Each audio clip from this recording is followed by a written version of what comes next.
The Lakers beat the Nuggets 126-114 in Game 1, a win that made it look easy at times. Anthony Davis showed why I believe he is the key to the series, and the Lakers' defensive game plan to stop Jokic after he dominated Clippers was extremely effective and vital to their defensive success. My name is Coach Gibson Pyper. You can follow me on Twitter at HalfCourtHoops. If you enjoy this breakdown, please feel free to like and subscribe.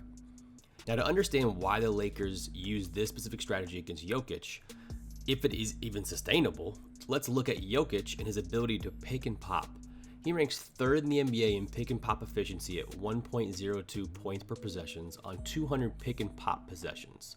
A huge factor of why the Lakers want to take away the pick and pop is that when Jokic sets a ball screen, he pops 63% of the time. Now, this is not even including scenarios when he goes into dribble handoffs and swings and gets the ball to the second side of the floor, or when he picks and pops off a dribble handoff. Synergy categorizes those as cuts. But this is a huge part of the Nuggets' offense and how Jokic creates an advantage over his defenders. He hurt the Clippers and the Jazz in the first two rounds, and the Lakers needed to at least have a plan to try and slow him down or limit this action.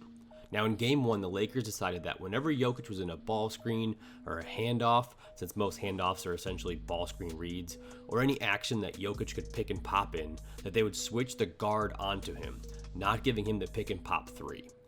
Doing this, however, does have its downsides, and as a coaching staff, you have to make a decision and then live with those consequences.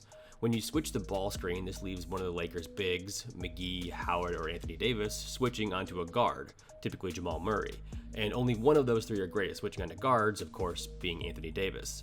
As we can see here in this example, KCP switches onto Jokic, preventing the pop. Now McGee is switched onto Murray. Murray then attacks him off the dribble, misses a layup, but KCP falls asleep on Jokic. This leads to an easy layup, another weakness of leaving smaller players onto a big. Next, the Lakers will switch the spread ball screen between Murray and Jokic, and now the Nuggets elect to post up Millsap versus the Lakers small ball lineup.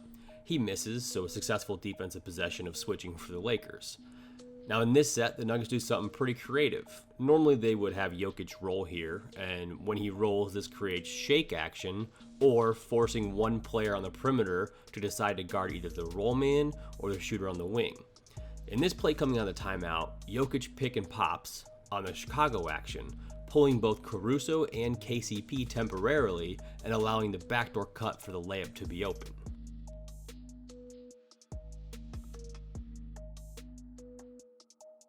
The switch here is almost a no-brainer. When it is not Murray handling the ball or even Morris handling the ball, as we can see here Howard switching onto Harris.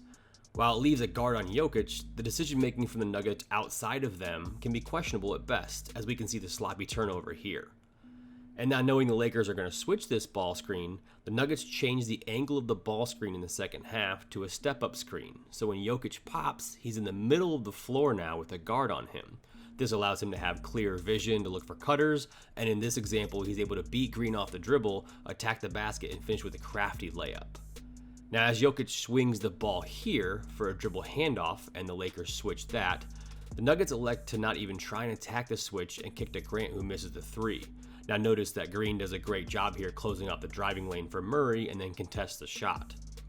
Even though in this next scenario, the Nuggets don't attack the switch directly, the negative of a big on a guard can be clearer here. The Nuggets move the ball around with no clear advantage, but find Murray at the end of the possession and he hits the easy three because Dwight cannot stay with him. In this switch scenario, we see Jokic clearing out one side of the floor after getting the guard on him, and then attacking after a bad gamble from Green. Now here I think Jokic needs to look for a finish, but instead he finds a cutting Grant who ends up turning the ball over. The next time the Lakers are going to switch with this small ball lineup, Jokic has an open cutter in Craig here, but because Murray is clearing out one side of the floor for the post-up, it brings one of the best rim protectors in the NBA in Anthony Davis to the play, and nothing comes out of it.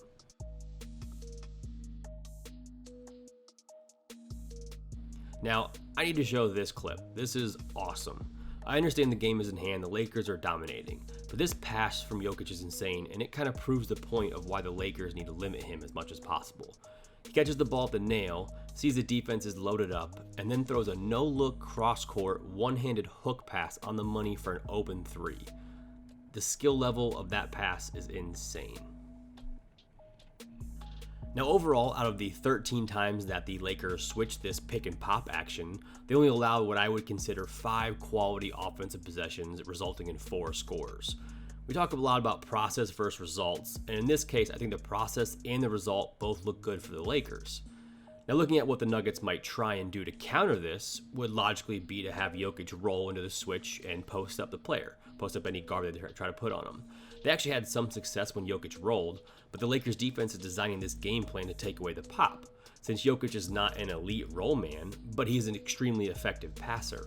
One of the things that the Nuggets can do is roll him into the post versus switch and go to their cutting game, or at the nail and allow him to see easier cutters and scoring opportunities. Either way, I am interested to see the adjustment for game 2. Now I also want to touch on something that the Lakers honed in on to try and draw a foul against Jokic when he is on offense. This is a trick that he and other players use, is that when they feel contact, they wrap up the defender's arm and make it seem like they were the ones that were fouled. Now I noticed Jokic did this in Game 7 versus the Clippers, and I'm sure the Lakers did too, as among other examples. This trick backfired, getting Jokic's 3rd foul. Now you can see here in the first quarter, KCP pointing it out to the official when Jokic does it to him. When Dwight Howard was trying to get physical, he tried to do it here, and then the next possession when he did it, it resulted in his 3rd foul, taking him out of the game for the rest of the half. And then even later in the game, Jokic drew a foul on Caruso doing this, and it's just a subtle thing that I'll be watching for moving forward. Anthony Davis finished with 37 points, 10 rebounds, and really controlled this game with his defensive activity, and proves the point that he's the player that I feel the Nuggets have no answer for, and why I even said that you need to stop Anthony Davis first, because LeBron is LeBron, and he's going to do what he does. Now Rondo and him have great chemistry, and that really helps when your point guard and him are in sync from their time in New Orleans. And I want to highlight a couple plays and specials that the Lakers are running for him, beginning with this hook action into an isolation. Now this play starts off with Anthony Davis setting a wide pin down for a guard, and then the guard intentionally curling or rejecting the screen to the basket. This temporarily forces Millsap, his defender, to react and not be able to deny or jam Anthony Davis, and allows him to catch an attack quickly or even set up his man and get in isolation and become more comfortable. A similar set, not necessarily designed for Anthony Davis ISO or an attack, but it starts with a stagger screen, what's typically referred to as strong action, with Anthony Davis being the first screener. Then he comes off of the second screener as the first player typically would curl or clear. Then he can catch and shoot, or in this case, he attacks a closeout and ends up going to the free throw line. Now this after timeout special is fantastic. It starts off with Rondo cutting to the ball side elbow, similar to zipper action. Then Kuzma sprints up like he's going to get the ball. AD steps up slightly, has Jokic guarding him, and sets him up perfectly for the backdoor lob and the great after timeout. Now one thing that you should notice about the Lakers offense is that on free throws, Anthony Davis is not on the free throw line for rebounds. He's almost always on the opposite end of the court waiting for the ball. After the free throw, the Lakers push the ball up the court and throw it to him in the post quickly, looking for a quick score or to post up Anthony Davis. Since teams know this is coming, occasionally they'll put pressure on him and force him to catch the ball outside his normal post-up area. Now this is when he hits him with the spin lob counter, and you can see the ridiculous finish here from this game. Now another counter they will run out of this is a step-up ball screen. In this example, he just spun on his defender. His defender is now hesitant, and they will typically not be in great ball screen coverage, as we can see Rondo attacking downhill here, and AD capitalized with the offensive rebound finish, with the big being in ball screen defense. And Anthony Davis and Lakers were in control of this game, but I definitely look forward to the Nuggets adjustments, since they're obviously a team you can never count out. Thank you so much for watching this. If you enjoyed this breakdown, please feel free to like and subscribe. I look forward to doing more.